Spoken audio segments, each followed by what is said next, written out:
Yeah. So I have a question regarding the cost concept. Regarding which concept? Regarding cost concept. Okay. Cost concept. It's on page number 29 on the book. It explains the valuation of non-monetary assets. It clearly states that it's not purely objective, as we shall see. Okay. For judgments are necessary to apply. Yeah. And it talks about the relevance part. Okay. That it is actually compromise. The relevance part is compromise as far as non-monetary assets are concerned. So very good question. To what extent that is justified as far as the balance sheet is concerned? Yes. So very good question. The cost concepts are many. Objective is one. It means sometimes the different concept pulling same thing in different directions. At that time, accounting standard 1 or a framework has given a foundation or the fundamental concept which one has to follow. And there are three concepts. One is the conservatism concept. It means conservatism concept override cost concept. You had given a very good example that non-monetary asset like building, non-monetary asset like machinery. So we have purchased machinery for 1 lakh rupees. So cost concept say that it will be recorded at 1 lakh rupees. But over a period of time it loses value. Therefore, conservatism concept says that value of the asset should be lower. And therefore we make override concept. That is the conservatism concept override the cost concept. So cost concept is we are compromising. The reason of compromisation is other concept direct you that you give higher weightage to the liability and lower weightage to the asset. Okay.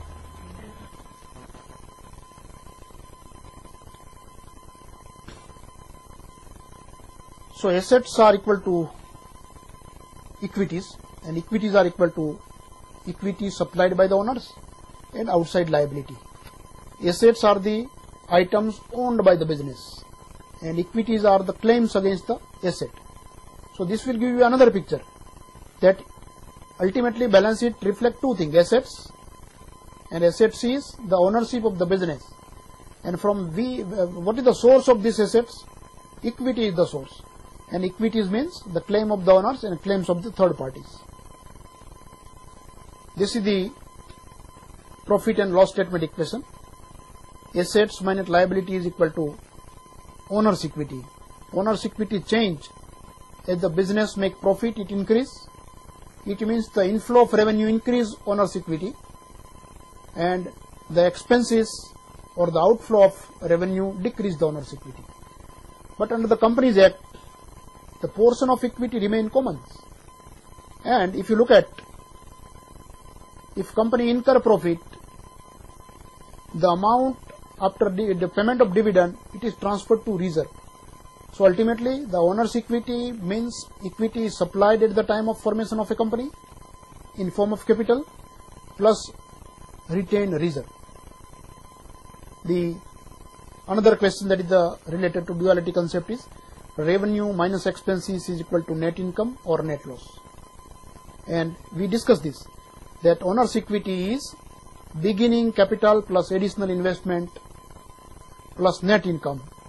It will increase equity of the owner, and if there is a withdrawal or there is a loss, then owner's equity will be reduced. So there are two circumstances. In one circumstance is if revenue or a profit, equity will increase, and if there is a withdrawal in form of dividend or there is a loss, then owner's equity will be decreased. That was the actually dual aspect concept. We have spelled it out first.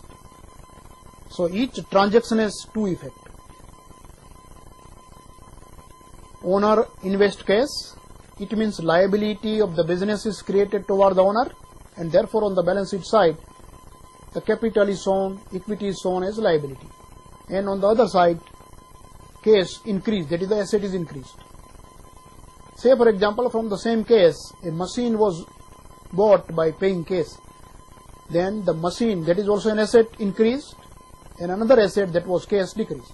So there are two effects of a transaction. Goods sold on credit, goods going out, one transaction, and right to receive cash, that is the future case. That is the another effect of a transaction. If in the same transaction, if goods are sold on cash, then goods goes out, one asset is reduced and another asset, that is cash, is increased. If it is on credit, then the same transaction, but rather than cash, the debtors is increased. Yes.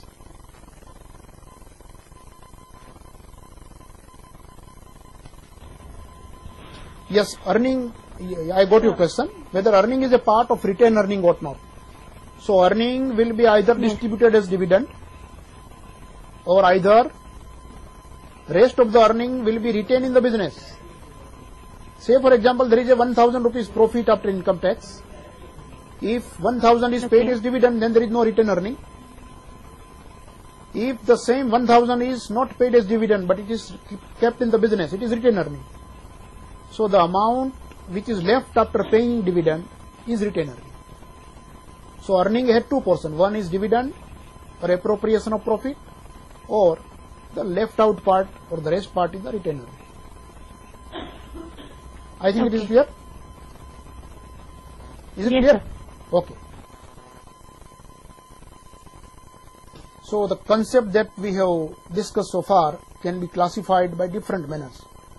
One of the manner is whether these concepts are more crucial at the time of balance sheet or at the time of income statement or a profit and loss account. This particular author has segregated 5 concepts which are related to business, which is more crucial for the balance sheet, and other 7 concepts. Yes.